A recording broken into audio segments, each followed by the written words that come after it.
ಸ್ನೇಹಿತರೆ, welcome back to my channel. ನಾನು ಚೈತ್ರ. ಇವತ್ತು ಸ್ನೇಹಿತರೆ ಬುಧವಾರ, ಶುಕ್ರವಾರ ವಿಡಿಯೋ ಮಾಡಿದ್ದೆ, ಅದನ್ನು ಇವತ್ತು ಪೋಸ್ಟ್ ಮಾಡಿದ್ದೀನಿ. ಅದಾದಮೇಲೆ ನಾನು ನನ್ನ ಡೈಲಿ ವ್ಲಾಗ್ಸ್ ಮಾಡೋದಕ್ಕೆ ಆಗಿರಲಿಲ್ಲ. ಕೇಳ್ತಾ ಇದ್ರಿ, ಸೋಮವಾರನೂ ಹಾಕಿಲ್ಲ, ಮಂಗಳವಾರನೂ ಹಾಕಿಲ್ಲ. ಇನ್ಸ್ಟಾಗ್ರಾಮಲ್ಲಿ ಕೂಡ ಮೆಸೇಜ್ ಬಂದಿತ್ತು, ಯಾಕೆ, how are you, is everything going well, ಯಾಕೆ ಇವತ್ತು ವ್ಲಾಗ್ಸ್ನ ಪೋಸ್ಟ್ ಮಾಡಿಲ್ಲ ಅಂತ ಕೇಳಿಬಿಟ್ಟು. ಆ್ಯಂಡ್ ಯೂಟ್ಯೂಬಲ್ಲೂ ಕೂಡ ಕಮೆಂಟ್ಸ್ಗಳು ಬಂದಿರುತ್ತೆ ಫಾರ್ ಶ್ಯೂರ್. ನಾನು ಅದನ್ನು ತೆಗೆದು ಕೂಡ ನೋಡೋದಕ್ಕಾಗಲಿಲ್ಲ. ಯಾಕೆ ಅಂದರೆ ಅನ್ಎಕ್ಸ್ಪೆಕ್ಟೆಡ್ ಹಾಲಿಡೇ, ಅಂದರೆ 1 ವೀಕ್ ಆದಮೇಲೆ ಎಕ್ಸ್ಪೆಕ್ಟ್ ಮಾಡ್ತಾ ಇದ್ದಿದ್ದು ಡೇಟ್. ಏನು ಪ್ಲ್ಯಾನ್ ಮಾಡಿರಲಿಲ್ಲ. ಅವತ್ತು ವ್ಲಾಗ್ ಮಾಡಿದೆ ಅಷ್ಟೇ. ನೆಕ್ಸ್ಟ್ ಡೇ ಮತ್ತೆ ಪೇಯ್ನ್ ಇತ್ತು. ಅಂದರೆ ಮೊದಲೇ ಬರುತ್ತಲ್ವ, ಡೇಟ್ ಮುಂಚೆನೇ ಕ್ರ್ಯಾಂಪ್ಸ್ ನನಗೆ ಬರುತ್ತೆ, ಆ ಥರ. ನನಗೆ ಕ್ರ್ಯಾಂಪ್ಸ್ ಬಂದಿದ್ದ ದಿನ ಹೋಲ್ ಡೇ ರೂಯಿಂಡ್ ಅಂತಲೇ ಅರ್ಥ. ನನಗೆ ಅವತ್ತು ಏನೂ ಮಾಡೋದಕ್ಕೆ ಮನಸ್ಸಿರೋದಿಲ್ಲ. ಹಾಫ್ ಡೇ ಅದರಲ್ಲೇ ಸುಧಾರಿಸ್ಕೊಳ್ಳೋದ್ರಲ್ಲೇ ಹೋಗಿರುತ್ತೆ, ಇನ್ನು ಹಾಫ್ ಡೇ ಮನೆ ಕೆಲಸ ಮಾಡ್ಕೊಳ್ಳೋದ್ರಲ್ಲಿ ಹೋಗಿರುತ್ತೆ. ಕೆಲಸ ಮಾಡೋದಕ್ಕೆ ಮನಸ್ಸೇ ಬರಲ್ಲ, ವ್ಲಾಗ್ ಮಾಡೋದಕ್ಕಾಗಲಿ ಎಡಿಟ್ ಮಾಡೋದಕ್ಕಾಗಲಿ ಹೋಗು ಅಂತ ಅನ್ನಿಸ್ಬಿಡುತ್ತೆ. ಸೊ ಮಾರನೇ ದಿನ ಡೇಟ್ ಬಂತು. ಅದಾದಮೇಲೆ ಅವತ್ತಿನ ದಿನವೂ ರೆಸ್ಟ್, ನೆಕ್ಸ್ಟ್ ಡೇ ಕೂಡ ಸ್ವಲ್ಪ ಹೇಳೋದು, ಸ್ವಲ್ಪ ಕೆಲಸ ಮಾಡೋದು, ರೆಸ್ಟ್ ಮಾಡೋದು, ಹಾಗೆ ಮಾಡ್ತಾಯಿದ್ದೆ. ಥರ್ಡ್ ಡೇ ಕುತ್ಕೊಂಡು ಶುಕ್ರವಾರದ ವೀಡಿಯೋನ ಎಡಿಟ್ ಮಾಡಿದ್ದೀನಿ. ಹಾಗಾಗಿ ಅವತ್ತು ಕೂಡ ವ್ಲಾಗ್ ಮಾಡಲಿಲ್ಲ, ಮನೆ ಕೆಲಸ ಇತ್ತು. ಅಂದರೆ ಫುಲ್ ಏನೂ ಮಾಡಿರೋದಿಲ್ಲ ಅಲ್ವಾ ಪ್ರಾಪರಾಗಿ, ಸ್ವಲ್ಪ ಎಕ್ಸ್ಟ್ರಾ ಕೆಲಸಗಳೇ ಇರುತ್ತೆ.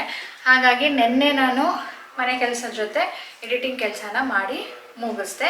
ಸೊ ಇವತ್ತು ವ್ಲಾಗನ್ನು ಮಾಡ್ತಾಯಿದ್ದೀನಿ. ಸೊ ಇದು ರೀಸನ್ನು 2 ದಿನದಿಂದ ಯಾಕೆ ವ್ಲಾಗ್ಸ್ ಬಂದಿಲ್ಲ ಅಂತ ಹೇಳಿಬಿಟ್ಟು. ಒಂದೊಂದು ಸಾರಿ ನನಗೆ ಅನಿಸುತ್ತೆ, ಅಯ್ಯೋ ನನ್ನ ವ್ಲಾಗ್ಸ್ನ ಇಷ್ಟಪಟ್ಟು ನೋಡ್ತಾರಾ, ತುಂಬಾ ಕಡಿಮೆ ವ್ಯೂಸ್ ಇದೆ ಅಲ್ವಾ ಕಂಪೇರ್ ಮಾಡಿಕೊಂಡ್ರೆ ಮೊದಲಿಗೆ. ಆಗ ಮಾಡೋದಾ ಬೇಡವಾ, ಅಷ್ಟೊಂದು ಕನೆಕ್ಟ್ ಆಗ್ತಾ ಇಲ್ವಾ ನಾನು ಅಂತ ಅನಿಸುತ್ತೆ. ಈ ಥರ ಎಲ್ಲ ಮೆಸೇಜ್ ಬಂದಾಗ ಅಯ್ಯೋ ನಾನು ಇವ್ರಿಗೋಸ್ಕರ ಆದರೂ ನಾನು ಮಾಡಲೇಬೇಕು, ಬಿಕಾಸ್ ಅವ್ರು ನನ್ನನ್ನು ಅಷ್ಟೊಂದು ಹಚ್ಕೊಂಡಿರ್ತಾರೆ, ನಾನು ಮಾಡಬೇಕು ಅಂದ್ಬಿಟ್ಟು ಆವಾಗ ನನಗೆ ಆ ಮೆಸೇಜಸ್ ನೋಡಿದಾಗ ಮೋಟಿವೇಶನ್ ಸಿಗುತ್ತೆ. ಸೊ ಕೇಳ್ಕೊಳ್ಳೋದಿಷ್ಟೇ, ವ್ಯೂಸು, ಲೈಕ್ಸು, ಒಳ್ಳೊಳ್ಳೆ ಕಮೆಂಟ್ಸು ನಮಗೊಂಥರ ಮೋಟಿವೇಶನ್ ಇದ್ದ ಹಾಗೆ. ಸೊ ಅದು ಎಷ್ಟು ಜಾಸ್ತಿ ಬರುತ್ತೋ ನನಗೆ ಅಷ್ಟೇ ಖುಷಿ ಆಗುತ್ತೆ ಮಾಡೋದಕ್ಕೆ. ಸೊ ಪ್ಲೀಸ್ ಲೈಕ್ ಮಾಡಿ, ಸಬ್ಸ್ಕ್ರೈಬ್ ಮಾಡ್ಕೊಂಡಿಲ್ಲ ಅಂದರೆ ಸಬ್ಸ್ಕ್ರೈಬ್ ಮಾಡ್ಕೊಳ್ಳಿ, ಶೇರ್ ಮಾಡಿ. ಇಷ್ಟಪಟ್ಟು ನಿಮ್ಗೇನು ಇಷ್ಟ ಆಗುತ್ತೋ ನೀವು ಮೆನ್ಷನ್ ಕೂಡ ಮಾಡ್ಬೋದು ಅದನ್ನು. ಅದಕ್ಕೆ ನಾನು ಆದಷ್ಟು ನಾನು ಅದನ್ನು ಮಾಡೋದಕ್ಕೆ ಟ್ರೈ ಮಾಡ್ತೀನಿ. ಈಗ ಸ್ವಲ್ಪ ಶುಂಠಿ ಬೆಳ್ಳುಳ್ಳಿ ಪೇಸ್ಟ್ ಮಾಡಬೇಕಿತ್ತು. ರಾಜೇಶ್ ಜೊತೆ ಸ್ವಲ್ಪ ಮಾತಾಡಿಕೊಂಡು ಕುತ್ಕೊಂಡು ಇದನ್ನು ಬಿಡಿಸ್ಕೊಂಡೆ. ಅಂದರೆ ನಾನು ಸೀರೀಸ್ ನೋಡ್ತಾ ಇದ್ದೆ ಅಲ್ವಾ, 2 ಸೀರೀಸ್ ಮುಗಿಸ್ದೆ. ಅಂದರೆ ಬೇರೆ ಬೇರೆ ಯಾವುದಾದ್ರೂ ನೋಡ್ತಾ ಇರ್ತೀನಿ. ತಾಜ್ ಅಂತ ಹೇಳಿದೆ, ಅಕ್ಬರ್ ಆ್ಯಂಡ್ ಸಲೀಮ್ದು ಸ್ಟೋರಿ, ಅದು ಹಿಸ್ಟ್ರಿ ಅಲ್ವಾ, ಅದನ್ನು ನೋಡ್ತಾ ಇದ್ದೆ. ರಾಜೇಶ್ ನೋಡಿರಲಿಲ್ಲ, ಸೊ ಅವ್ರಿಗೆ ಅದನ್ನ ಕತೆ ಹೇಳ್ಬಿಟ್ಟು ಹೇಳ್ತಾ ಇದನ್ನ ಕೆಲಸ ಮುಗಿಸ್ಕೊಂಡೆ. ಈಗ ಮಹಾಭಾರತ ಶುರು ಮಾಡಿದ್ದೀನಿ. ಅಂದರೆ ನೋಡಿದ್ದೀನಿ ನಾನು, ಕೆಲವೊಂದು ಸಣ್ಣ ಪುಟ್ಟದೇನಾದರೂ ಮಿಸ್ ಆಗಿರುತ್ತಲ್ಲ, ಇನ್ನೊಂದು ಸಾರಿ ಅದನ್ನು ರಿಫ್ರೆಶ್ ಮಾಡ್ಕೊಳ್ತಾ ಇದ್ದೀನಿ. ಸೊ ಅದು ರಾಜೇಶ್ ಅವಾಗವಾಗ ಕೇಳ್ತಾರೆ, ಇದೇನಾಯಿತು ಅದೇನಾಯಿತು ನೋಡ್ತಾ ಇದ್ದಲ್ಲ ಅಂದ್ಬಿಟ್ಟು. ಅದನ್ನು ಅವ್ರ ಜೊತೆ ಹೇಳ್ತಾ ಮಾತಾಡ್ತಾ ಕೆಲಸನ ಮುಗಿಸ್ಕೊಂಡೆ. ಸೊ ಈಗ ಇದನ್ನು ಪೇಸ್ಟ್ ಮಾಡಿಬಿಟ್ಟು ಕಲ್ಮಿ ಕಬಾಬ್ ಮಾಡಬೇಕು. ಚಿಕನ್ ಲೆಗ್ ಪೀಸಸ್ ಇದೆ, ಅದಕ್ಕೆ ಮಸಾಲೆ ಹಚ್ಚಿ ಇಡಬೇಕು. ಸಂಜೆ ಅದನ್ನು ಬೇಕ್ ಮಾಡ್ತೀನಿ. ಅದಾದಮೇಲೆ ಮಧ್ಯಾಹ್ನಕ್ಕೆ ಅಡುಗೆ ಮಾಡಬೇಕು, ರಾತ್ರಿಗೆ ಅಡುಗೆ ಮಾಡಬೇಕು. ತರಕಾರಿ ಇಲ್ಲ, ಇವತ್ತು ತಂದಿಲ್ಲ. ನಂದು ಗಾಡಿ ಇಲ್ಲ, ಗಾಡಿ ಇದ್ದಿದ್ರೆ ನಾನೇ ಹೋಗ್ತಿದ್ದೆ. ರಾಜೇಶ್ಗೆ ಟೈಮ್ ಇಲ್ಲ, ಹಾಗಾಗಿ ತರಕಾರಿ ಇಲ್ಲದೆ ಏನು ಮಾಡಲಿ ಅಂತ ನೋಡಬೇಕು. ಅಥವಾ ರಾಜೇಶ್ಗೆ ಹೇಳಬೇಕು ತರಕಾರಿ ತೊಗೊಂಡು ಬನ್ನಿ ಅಂತ. ಮೊದಲಾಗಿದ್ದರೆ ಟೊಮ್ಯಾಟೊ ಇರ್ತಿತ್ತ, ಟೊಮೆಟೊ ಗೊಜ್ಜು ಮಾಡಿಬಿಡ್ತಿದ್ದೆ. ಈಗ 100 ರೂಪಾಯಿ ಇಟ್ಕೊಂಡು ಟೊಮೆಟೊ ಗೊಜ್ಜು ಮಾಡಿದ್ರೆ ನಿನಗೆ ಬುದ್ಧಿ ಇಲ್ವಾ ಅಂತ ಕೇಳ್ತಾರೆ ಮನೇಲಿ. ಅದಕ್ಕೆ ಟೊಮೆಟೊ ಗೊಜ್ಜು ಮಾಡೋದಿಲ್ಲ, ಸ್ವಲ್ಪ ಇದೆ ಟೊಮ್ಯಾಟೊ.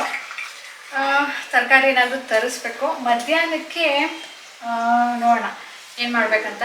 ಲಾಸ್ಟ್ ವೀಡಿಯೋಲಿ ನಾನು ಬಿಸಿಬೇಳೆಬಾತನ್ನು ರೆಸಿಪಿ ಶೇರ್ ಮಾಡ್ತೀನಿ ಅಂತ ಹೇಳಿದ್ದೆ.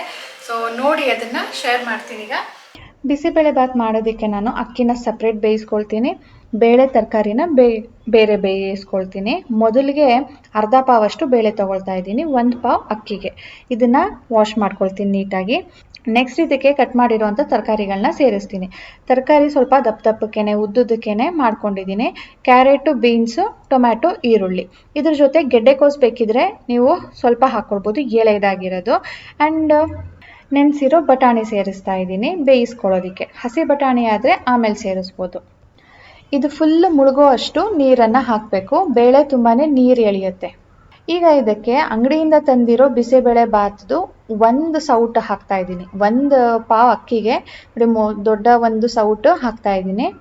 ಇದ್ರ ಜೊತೆ ಒಂದು ಸೌಟು ಮನೇಲಿ ಮಾಡಿರೋ ಅಂಥ ವಾಂಗಿಬಾತ್ ಪೌಡರ್ ಇರುತ್ತಲ್ಲ ಅದನ್ನು ಹಾಕ್ತಾ ಇದ್ದೀನಿ. ಮನೇಲಿ ಮಾಡಿರೋ ಅಂಥದ್ದನ್ನೇ ಹಾಕ್ಬೋದು. ಅದರಲ್ಲಿ ನಾನು ಕೆಲವೊಂದನ್ನು ಸ್ಕಿಪ್ ಮಾಡಿಬಿಟ್ಟಿರ್ತೀನಿ. ಲೈಕ್ ಜಾಯ್ಕಾಯಿ ಆಗಿರ್ಬೋದು, ಕಾರ್ಡಮಮ್ ಜಾಸ್ತಿ ಹಾಕಿರೋದಿಲ್ಲ, ಅದು ತುಂಬಾ ವಾಸನೆ ಬರುತ್ತೆ ಅಂತ. ಬಟ್ ಬಿಸಿಬೇಳೆ ಬಾತ್ಗೆ ಅದು ವಾಸನೆಗೆ ಬೇಕಾಗುತ್ತೆ. ಆ್ಯಂಡ್ ಕಲರ್, ಫ್ಲೇವರ್, ಟೆಕ್ಸ್ಚರ್ ಎಲ್ಲ ಕೂಡ ಅಂಗಡಿದು ಹಾಕಿದಾಗ ಸ್ವಲ್ಪ ಚೇಂಜ್ ಆಗುತ್ತೆ. ಹಾಗಾಗಿ ನಾನು ಎರಡು ಮಿಕ್ಸ್ ಹಾಕ್ತೀನಿ.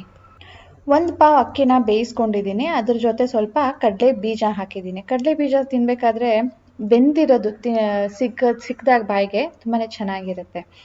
ಉಪ್ಪು ಎಷ್ಟು ಬೇಕೋ ಅಷ್ಟು ಉಪ್ಪು ಹಾಕ್ತಾ ಇದ್ದೀನಿ. ಆ್ಯಂಡ್ ಬೇಯಿಸ್ಕೊಂಡಿರೋವಂಥ ತರಕಾರಿ ಬೇಳೆನ ಸೇರಿಸ್ತಾ ಇದ್ದೀನಿ. ಇದನ್ನು ನಾನು ಏನು ಸ್ಮ್ಯಾಶ್ ಏನು ಮಾಡಿಲ್ಲ, ಹಾಗೆ ಡೈರೆಕ್ಟ್ ಸೇರಿಸ್ತಾ ಇದ್ದೀನಿ. ಇದು ಎರಡು ಸೇರಿಸಿದ ಮೇಲೆ ಬೇಯಿಸೋದು ತುಂಬಾ ಇಂಪಾರ್ಟೆಂಟು. ಇವಾಗ ನೋಡಿ ಕಲರ್ ಹೇಗಿದೆ ಅಂತ ಹೇಳ್ಬಿಟ್ಟು ಎರಡು ಸಪ್ರೇಟ್ ಕಾಣ್ತಾ ಇದೆ. ಸೊ ಒಂದು ಕುದಿ ಬಂದ ಮೇಲೆ ನೋಡಿ ಇದ್ರ ಕಲರ್, ಟೆಕ್ಸ್ಚರ್ ಎಲ್ಲ ಹೇಗೆ ಚೇಂಜ್ ಆಗುತ್ತೆ ಅಂತ ಹೇಳ್ಬಿಟ್ಟು. ಬೇಳೆ ಹಾಕಿರೋದ್ರಿಂದ ತಳ ಹಿಡಿಯುತ್ತೆ. ಸೊ ಅವಾಗ ಕೈ ಆಡಿಸ್ಬಿಟ್ಟು ಕುದಿಸ್ಕೊಳ್ಬೇಕು. ಈಗ ನೋಡಿ ಹೇಗೆ ಕಲರ್ ಚೇಂಜ್ ಆಗಿದೆ ಅಂದ್ಬಿಟ್ಟು ಕುದಿ ಬಂದ ಮೇಲೆ. ಸೊ ಈಗ ನಾನು ಇದು ಆಗಿದೆ ಇಳಿಸ್ಕೊಳ್ತೀನಿ. ಇದು ಸ್ವಲ್ಪ ಗಟ್ಟಿ ಇದೆ. ನೀವು ಬೇಕಿದ್ರೆ ಸ್ವಲ್ಪ ನೀರನ್ನು ಕೂಡ ಮಿಕ್ಸ್ ಮಾಡ್ಕೊಳ್ಬೋದು. ಬಿಸಿಯಲ್ಲಿ ತೆಳ್ಳ ಅನಿಸುತ್ತೆ, ತಣ್ಣಗಾದ್ಮೇಲೆ ಗಟ್ಟಿ ಆಗಿಬಿಡತ್ತೆ. ಒಗ್ಗರಣೆಗೆ 2 ಸ್ಪೂನ್ ತುಪ್ಪ, 2 ಸ್ಪೂನ್ ಎಣ್ಣೆ, ಸಾಸಿವೆ, ಕರಿಬೇವು, ಕೆಂಪು ಮೆಣಸಿನ್ಕಾಯಿ, ಹಾಗೆ ಸ್ವಲ್ಪ ಕ್ಯಾಪ್ಸಿಕಮ್ ಸ್ವಲ್ಪ ಒಗ್ಗರಣೆಗೆ ಹಾಕಿದ್ದೀನಿ. ಆ್ಯಂಡ್ ಸ್ವಲ್ಪ ಕೆಂಪು ಮೆಣಸಿನ್ಕಾಯಿ ಪುಡಿ ಕೂಡ ಹಾಕಿದ್ದೀನಿ ಕಲರ್ಗೆ ಅಂದ್ಬಿಟ್ಟು. ಇದಕ್ಕೆ ನೀವು ಹಿಂಗು ಕೂಡ ಹಾಕ್ಬೋದು. ನಾನು ಸ್ಕಿಪ್ ಮಾಡಿದ್ದೀನಿ. ಇಷ್ಟೇ ಸ್ನೇಹಿತರೆ, ನಾನು ಮನೇಲಿ ಮಾಡಿರೋ ಪುಡಿಯಲ್ಲಿ ಮಾಡಿದಾಗ ಸ್ವಲ್ಪ ಹೋಟೆಲ್ ಟೈಪ್ ಇರೋದಿಲ್ಲ ಟೇಸ್ಟು.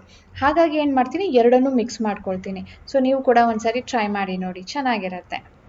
ಅಕ್ಕಿನ ತುಂಬ ಬೇಯಿಸ್ಕೊಂಡಾಗ ಈ ಥರ ಪುಡಿ ಈ ಥರ ಆಗಿಬಿಡುತ್ತೆ, ಒಂದರಲ್ಲಿ 2 ಆಗಿಬಿಡುತ್ತೆ. ಸೊ ಒಂದು ವಿಷಲ್ಗೆ ಅನ್ನನ ಆಫ್ ಮಾಡಿಕೊಂಡು ನಾವು ಇದ್ರ ಜೊತೆ ಬೇಯಿಸಿದಾಗ ಪ್ರಾಪರ್ ಆಗಿ ಬರುತ್ತೆ. ನಾನು ಇವತ್ತು 2 ವಿಷಲ್ ಕೂಗಿಸ್ಬಿಟ್ಟಿದೆ. ಆ್ಯಂಡ್ 2 ಮಿಕ್ಸ್ ಮಾಡಿಬಿಟ್ಟು ತುಂಬ ಹೊತ್ತು ಬೇಯಿಸಿದ್ರಿಂದ ಈ ಥರ ಕಟ್ ಆಗಿಬಿಟ್ಟಿದೆ ಅಕ್ಕಿ. ಮ್ಯಾರಿನೇಷನ್ ಮಾಡಬೇಕಿತ್ತು, ಮ್ಯಾರಿನೇಷನ್ ಮಾಡಿ ಆಯಿತು.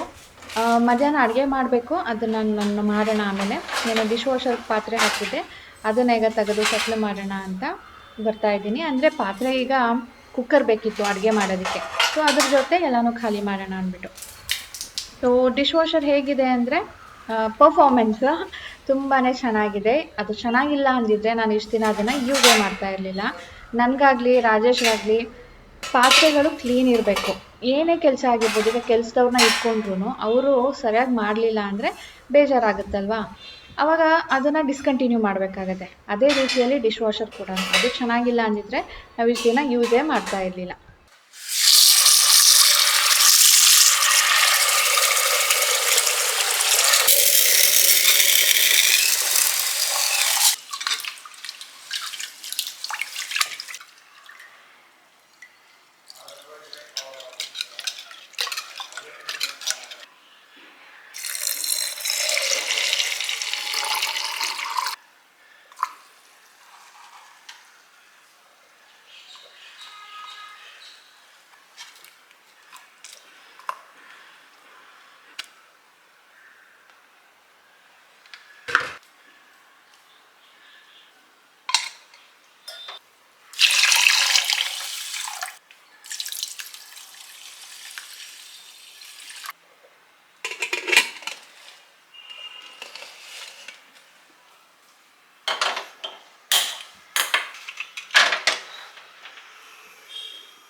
ಸ್ವಲ್ಪ ಬೀನ್ಸು, ಒಂದೇ ಒಂದು ಕ್ಯಾಪ್ಸಿಕಮ್, ಸ್ವಲ್ಪ ಈರುಳ್ಳಿ ಆ್ಯಂಡ್ ಸ್ವಲ್ಪ ಕ್ಯಾರೆಟ್ ಮಿಕ್ಕಿತ್ತು. ಸೊ ಎಲ್ಲನೂ ಕಟ್ ಮಾಡಿ ಮಿಕ್ಸ್ ವೆಜಿಟೇಬಲ್ ಪಲ್ಯ ಥರ ಮಾಡ್ತಾಯಿದ್ದೀನಿ. ಇದು ಎಣ್ಣೆಯಲ್ಲೇ ಫ್ರೈ ಮಾಡಿಕೊಂಡೆ, ನೀರು ಹಾಕಲಿಲ್ಲ. ಅದಕ್ಕೀಗ ನಾನು ಅರಿಶಿನದ ಪುಡಿ, ಖಾರದ ಪುಡಿ, ಉಪ್ಪು ಇಷ್ಟು ಮೂರನ್ನು ಹಾಕ್ಬಿಟ್ಟು ಚೆನ್ನಾಗಿ ಮಿಕ್ಸ್ ಮಾಡಿ ಒಂದು 2 ನಿಮಿಷದಷ್ಟು ಸಣ್ಣ ಉರಿ ಮಾಡಿ ಮುಚ್ಚಿ ಬಿಡ್ತಾಯಿದ್ದೀನಿ. ನೀರೇನು ಹಾಕ್ತಾಯಿಲ್ಲ. ಎಣ್ಣೆಲೇ ಫ್ರೈ ಮಾಡಿರೋದ್ರಿಂದ ಟೇಸ್ಟ್ ಚೆನ್ನಾಗಿರುತ್ತೆ. ಆ್ಯಂಡ್ ಇದು ಅನ್ನದ ಜೊತೆ ಅಥವಾ ನಾನೀಗ ತಿಳಿ ಸಾಂಬಾರು ಮಾಡಿದ್ದೀನಲ್ವ ಅದ್ರ ಜೊತೆ ನೆಂಚ್ಕೊಳ್ಳೋದಕ್ಕೆ ತುಂಬ ಚೆನ್ನಾಗಿರುತ್ತೆ. ಟುಕ್ ಸಮ್ ರೆಸ್ಟ್ ಸ್ನೇಹಿತರೆ. ಈಗ ಎದ್ದು ಸ್ವಲ್ಪ ವೀಡಿಯೋಸ್ದು ಕಮೆಂಟ್ ನೋಡ್ತಾ ಇದ್ದೆ. ಅದರಲ್ಲಿ ತುಂಬ ದಿನದಿಂದ ಒಬ್ಬರು ಕೇಳ್ತಾ ಇದ್ದಾರೆ, ಸಾನೂದು ಬ್ಯಾಡ್ಮಿಂಟನ್ ಫೀಸ್ ಎಷ್ಟು ಆಗ್ತಾ ಇದೆ ಹೇಳಿ ಅಂದ್ಬಿಟ್ಟು. ಆ್ಯಂಡ್ ಅದರಲ್ಲಿ ಲೇಡೀಸ್ ಕೋಚ್ ಇರ್ತಾರಾ ಅಂತ ಕೇಳ್ತಾ ಇದ್ರು. ಸೊ ವೆರಿ ಫಸ್ಟ್ ಫೀಸ್ ಎಷ್ಟು ಅಂದರೆ ಫೀಸ್ ತಿಂಗಳಿಗೆ 3,000 ರೂಪಾಯಿ ಆಗುತ್ತೆ. ಇದು ಡಿಪೆಂಡ್ ಸ್ನೇಹಿತರೆ, ಏರಿಯಾ ಮೇಲೆ ಡಿಪೆಂಡ್ ಆಗುತ್ತೆ, ಕೋಚಿಂಗ್ ಸೆಂಟರ್ಸ್ ಮೇಲೆ ಡಿಪೆಂಡ್ ಆಗುತ್ತೆ, ಕೋಚರ್ಸ್ ಮೇಲೆ ಡಿಪೆಂಡ್ ಆಗುತ್ತೆ. ಇನ್ನು ಒಂದು ಇಲ್ಲಿ BBMP ಅವ್ರದ್ದು ಇದೆ, ಅಲ್ಲಿ ಫೀಸ್ ಸ್ಟ್ರಕ್ಚರ್ ನಾವೇನು ಕೇಳಲಿಲ್ಲ, ಬಟ್ ಅಲ್ಲಿ ಫ್ರೀ ಅಂತ ಕೆಲವೊಬ್ಬರು ಹೇಳ್ತಾರೆ. ನನಗೆ ಒಂದು ಕೇಳಿದ್ದೀನಿ ಫ್ರೀ ಅಂತ ಹೇಳಿಬಿಟ್ಟು, ಬಟ್ ನಾವು ಅಲ್ಲಿಗೆ ಅಪ್ರೋಚ್ ಆಗಿಲ್ಲ. ಲಾಸ್ಟ್ ಟೈಮು ನಾವು ರಾಜೇಶ್ಗೆ ಬ್ಯಾಟ್ ತಂದ್ವಿ ಅಲ್ವಾ, ನಾನು ಪ್ರಾಕ್ಟೀಸ್ ಮಾಡ್ತೀನಿ ಅಂತ, ಆ ಕೋರ್ಟಲ್ಲಿ ಹೋಗಿಬಿಟ್ಟು ಪ್ರಾಕ್ಟೀಸ್ ಮಾಡೋಣ ಅಂದ್ಬಿಟ್ಟು ಅವ್ರು ತೊಗೊಂಡಿದ್ದು. ನಾವು ಅಲ್ಲಿ ಹೋಗಿ ಕೇಳಿ ಬಂದ್ವಿ ಏನು ಟೈಮಿಂಗ್ಸು ಏನು ಫೀಸ್ ಇದೆ ಅಂದ್ಬಿಟ್ಟು. ಅವರು 200 rupees per month, 200 rupees per month per head, 1 hour. ನೀವು ಸಂಜೆ ಹೊತ್ತು ಅಥವಾ ಬೆಳಿಗ್ಗೆ ಹೊತ್ತು ಯಾವಾಗಲಾದರೂ ಬನ್ನಿ, ಟೈಮಿಂಗ್ಸ್ ಇರುತ್ತೆ. 1 ಅವರ್ ಬಂದು ನೀವು ಆಡ್ಕೊಂಡು ಹೋಗ್ಬೋದು ಅಂದರು. ಕೋಚ್ ಇಲ್ವಾ ಅಂತ ಕೇಳಿದ್ದಕ್ಕೆ ಕೋಚ್ ಇದ್ದಾರೆ, ಒಬ್ಬರು ಲೇಡೀಸ್ ಕೋಚ್ ಇದ್ದಾರೆ. ನೀವು ಪ್ರಾಕ್ಟೀಸ್ಗೆ ಬಂದರೆ ಓಕೆ, ಆದರೆ ನೀವು ಪ್ರೊಫೆಷ್ನಲ್ ಆಗಿ ಕಲಿಬೇಕು ಅಂದರೆ ಇಟ್ಸ್ ನಾಟ್ ಸೋ ಗುಡ್ ಅಂತ ಹೇಳಿದರು. ಈ ಥರ ಕೋಚ್ಗಳ ಮೇಲೆ ಡಿಪೆಂಡ್ ಆಗುತ್ತೆ, ಕೋಚಿಂಗ್ ಸೆಂಟರ್ಸ್ ಮೇಲೆ ಡಿಪೆಂಡ್ ಆಗುತ್ತೆ. ಇವಳ್ದು 3,000 ರೂಪಾಯಿ ಆಗುತ್ತೆ. ಇನ್ನು ಲೇಡೀಸ್ ಕೋಚು ಇವರು ಸಾನು ಕ್ಲಾಸಲ್ಲಿ ಯಾರೂ ಇಲ್ಲ, ಸಾನು ಕೋಚಿಂಗ್ ಸೆಂಟರಲ್ಲಿ ಯಾರೂ ಇಲ್ಲ, ಎಲ್ಲನೂ ಸರ್ಗಳೇ ಇರೋದು. 3 ಸ್ಟೇಜಸ್ ಮಾಡ್ಕೊಂಡಿದ್ದಾರೆ ಇವರು, first level, second levels, third level. ಅದು ಕೋರ್ಟ್ ಅಂತ ಹೇಳ್ತಾರೆ, 3 ಕೋರ್ಟ್ ಇದೆ ಅಲ್ಲಿ. ಸಾನು 1 ವರ್ಷಕ್ಕಿಂತ ಮೇಲಾಯಿತು ಸೇರಿಕೊಂಡು, ಈಗ ಸೆಕೆಂಡ್ ಲೆವೆಲ್ಗೆ ಪಾಸ್ ಆಗಿದ್ದಾಳೆ. ಫಸ್ಟ್ ಲೆವೆಲ್ ಮುಗೀತು. ಸೊ ಸಾನು ಕ್ಲಾಸಲ್ಲಂತೂ ಯಾರು ಲೇಡೀಸ್ ಇಲ್ಲ, ಬಟ್ ಬೇರೆ ಕೋಚಿಂಗ್ ಸೆಂಟರ್ಸ್ಗಳಲ್ಲಿ ಇರ್ಬೋದು, ಇರಬಾರ್ದು ಅಂತ ಏನೂ ಇಲ್ಲ. ಇವ್ರದ್ರಲ್ಲಿ ಮಕ್ಕಳು ಸಾನು ಸೇರ್ಕೊಂಡೆ 1 ವರ್ಷ ಆಯಿತಾ, she was 8 years, not even 8, ಆವಾಗಲೇ ಅವಳು ಸೇರಿಕೊಂಡಿದ್ದು. ಸೊ ಅದಕ್ಕಿಂತ ಚಿಕ್ಕ ಮಕ್ಕಳು ಬರ್ತಾರೆ, ಅಪ್ ಟು 50-60 ಇಯರ್ಸ್ ತನಕ ಇರೋರು ಕೂಡ ಬರ್ತಾರೆ. ನಾನು ಹೇಳ್ತಾ ಇದ್ದೆ ನೋಡಿ ಮಧ್ಯ, ಒಂದು ಸಾರಿ ಹೋಗ್ತೀನಿ, ಹೋಗಿದಾಗ ನಿಮಗೆ ತೋರಿಸ್ತೀನಿ ಅಂದ್ಬಿಟ್ಟು ಏಜ್ ಓಲ್ಡ್ ಆಗಿರೋರು ಕೂಡ ಬರ್ತಾರೆ. ಅದಕ್ಕೆ ರಾಜೇಶ್ ಹೇಳ್ತಾರೆ ನನಗೆ, ನೀನು ತಗೋ, ನೀನು ಆಡು ಅಂತ ಹೇಳಿಬಿಟ್ಟು. ಅವ್ರ ಪ್ಯಾಷನ್ನು ಮೊದಲೆಲ್ಲ ಮಾಡೋದಕ್ಕಾಗಿರಲಿಲ್ಲ ಅನಿಸುತ್ತೆ, ಇವಾಗ ಹೋಗ್ತಾ ಇದ್ದಾರೆ, ಕಲಿತಾ ಇದ್ದಾರೆ, ಆಡ್ತಾರೆ. ವೆರಿ ಗುಡ್ ಎಕ್ಸಸೈಸ್ ಸ್ನೇಹಿತರೆ. ಸಾನು ಹೇಳ್ತಾಳಲ್ಲ, ಮಮ್ಮ 10 ರೌಂಡ್ ಹೊಡಿಬೇಕು ಮಮ್ಮ ಒಂದು ಕೋರ್ಟ್ದು. ಆ್ಯಂಡ್ ಸ್ಕ್ವಾಟ್ಸ್ ಮಾಡಿಸ್ತಾರೆ, ಪುಷಪ್ಸ್ ಮಾಡಿಸ್ತಾರೆ, ಸ್ಕಿಪ್ಪಿಂಗ್ ಮಾಡಿಸ್ತಾರೆ. ಅದೆಲ್ಲ ಎಷ್ಟು ಒಳ್ಳೇದಲ್ವಾ. ಅಲ್ಲಿಗೆ ಸೇರ್ಕೊಂಡ್ಮೇಲೆ ಸಾನು ಕೂಡ ಥಿನ್ನಾಗಿದ್ದು. ನಿಮ್ಮಲ್ಲಿ ಮೊದಲೆಲ್ಲ ತುಂಬ ಜನ ಕೇಳ್ತಾಯಿದ್ರಿ, ಸಾನು ಏನು ಸಣ್ಣ ಆಗ್ಬಿಟ್ಟಿದ್ದಾಳಲ್ಲ ಅಂದರೆ ಶಿ ಈಸ್ ಅತ್ಲೆಟ್ ನಾವು. ಸಖತ್ ಎಕ್ಸಸೈಸ್ ಮಾಡಿಸ್ತಾರೆ ಅಲ್ಲಿ, ಹಾಗಾಗಿ ಅವಳು ಸಣ್ಣ ಆಗಿದ್ದಾಳೆ. ನೋಡಿ, ನೀವು ವೆಯ್ಟ್ ಲಾಸ್ ಮಾಡಬೇಕು ಅಂದರೆ ಒಂದು ಪ್ಯಾಷನ್ನು ಆಗುತ್ತೆ, ಒಂದು ಕಡೆ ವೆಯ್ಟ್ ಲಾಸು ಆಗುತ್ತೆ. ನೋಡಿ ಸೇರ್ಕೊಳ್ಳಿ. ಆಗಲೇ ಬೇಯಿಸಿ ಇಟ್ಟಿದ್ದೆ, ಈಗ ಒಗ್ಗರಣೆ ಕೊಡೋದಕ್ಕೆ ಬಂದಿದ್ದೀನಿ.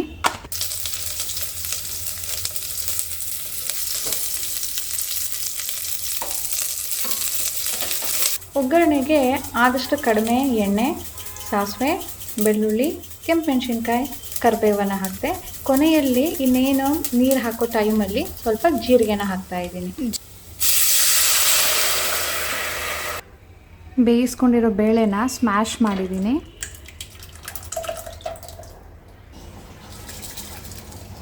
ಕುದಿ ಬಂದು ಮೇಲ್ಗಡೆ ನೊರೆ ಕಡಿಮೆ ಆದರೆ ಇದು ರೆಡಿ ಅಂತ ಅರ್ಥ.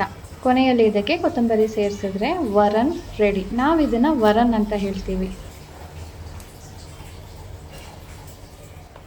ಊಟ ಎಲ್ಲ ಆಯಿತು ಸ್ನೇಹಿತರೆ. ಸಂಜೆ ಸ್ನ್ಯಾಕ್ಗೆ ಇವತ್ತು ನಾನು ಈ ಸೀಡ್ಸನ್ನು ಹುರಿತಾ ಇದ್ದೀನಿ. ಇದು ಬಂದು ಪಂಪ್ಕಿನ್ ಸೀಡ್. ಈ ಹಾರ್ಮೋನ್ ಬ್ಯಾಲೆನ್ಸ್ ಆಗೋದಕ್ಕೆ ಇದನ್ನು ಒಂದು ಟೈಮ್ ಟೇಬಲಲ್ಲಿ ತೊಗೊಳ್ಬೇಕು. ನಾನು ಆವಾಗ ತಂದಿದ್ದು, ನಾನು ಅವಾಗ ಫಾಲೋ ಮಾಡೋಕ್ಕಾಗಲಿಲ್ಲ. ಮನೇಲಿ ಎಲ್ಲರೂ ಇದನ್ನು ಇಷ್ಟಪಟ್ಟು ತಿಂದರು. ಅದಾದಮೇಲೆ ಮತ್ತೊಂದು ಸಾರಿ ತಂದಿದ್ದೀನಿ. ಇದನ್ನು ಐರನ್ ತವಾ ಮೇಲೆ ಲೋ ಫ್ಲೇಮ್ ಮಾಡ್ಕೊಂಡು ಹುರಿದು ಇಟ್ಕೊಂಡು ಯಾವಾಗಂದ್ರೆ ಅವಾಗ ನಮಗೆ ತಿನ್ನಬೇಕು ಅನ್ನಿಸ್ದಾಗ, ಚಳಿ ನೋಡಿ ಈಗ, ಸೊ ಅದನ್ನು ತಿಂತೀವಿ. ಸಾನುಗೂ ಕೂಡ ಇದು ತುಂಬಾ ಇಷ್ಟ.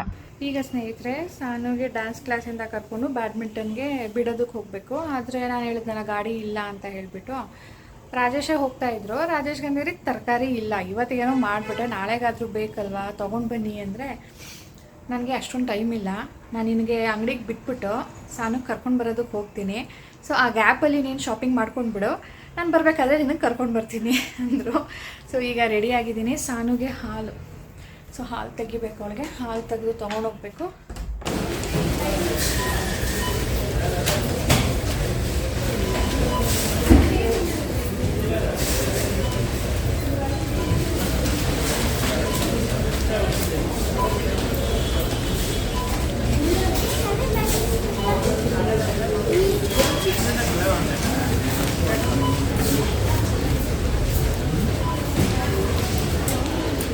ಊಟ ಮುಗಿಸಿ ಸಾನುಗೆ CCA ಆ್ಯಕ್ಟಿವಿಟಿಗೆ ಪ್ರಿಪೇರ್ ಮಾಡಿಸ್ತಾ ಇದ್ದೀನಿ. CCA ಅಂದರೆ ಕೋ ಕರಿಕ್ಯುಲರ್ ಆ್ಯಕ್ಟಿವಿಟಿ. ಅದೊಂದು ಲೈಕ್ ರಿಫ್ರೆಶ್ಮೆಂಟ್ಗೆ ಅಥವಾ ಅವರ ಟ್ಯಾಲೆಂಟ್ ಶೋಗೆ ಏನಾದರೂ ಒಂದೊಂದು ಆ್ಯಕ್ಟಿವಿಟಿ ಕೊಡ್ತಾರೆ, other than reading, writing. So first ವೀಕಲ್ಲಿ ಸಾನುಗೆ ಡ್ಯಾನ್ಸ್ ಇತ್ತು, ಟ್ಯಾಲೆಂಟ್ ಶೋ ಇತ್ತು. ಡ್ಯಾನ್ಸ್ ಅಂದರೆ ಟ್ಯಾಲೆಂಟ್ ಶೋ ಇತ್ತು. ನೀವೇನಾದರೂ ನಿಮ್ಮ ಟ್ಯಾಲೆಂಟನ್ನು ನೀವು ತೋರಿಸ್ಬೋದು ಅಂತ ಹೇಳಿಬಿಟ್ಟು. So story telling, speech, singing, dancing, ಆ ಥರ ಏನಾದರೂ ಮಾಡ್ಬೋದಿತ್ತು. ಸೊ ಸಾನು ಡ್ಯಾನ್ಸ್ ಚೂಸ್ ಮಾಡಿದ್ಲು, ಯಾಕೆಂದರೆ ಡ್ಯಾನ್ಸ್ ಕಲಿತಾ ಇದ್ದಾಳಲ್ವಾ. ಅದರಲ್ಲಿ ಅವಳು ಫಸ್ಟ್ ಬಂದಿದ್ಲು ಅವಳ ಕ್ಲಾಸಲ್ಲಿ. Last week pick and speech ಇತ್ತು. ಸೊ ಅದರಲ್ಲಿ ಅವಳು ಏನು ಪ್ರಿಪೇರ್ ಆಗಿರಲಿಲ್ಲ.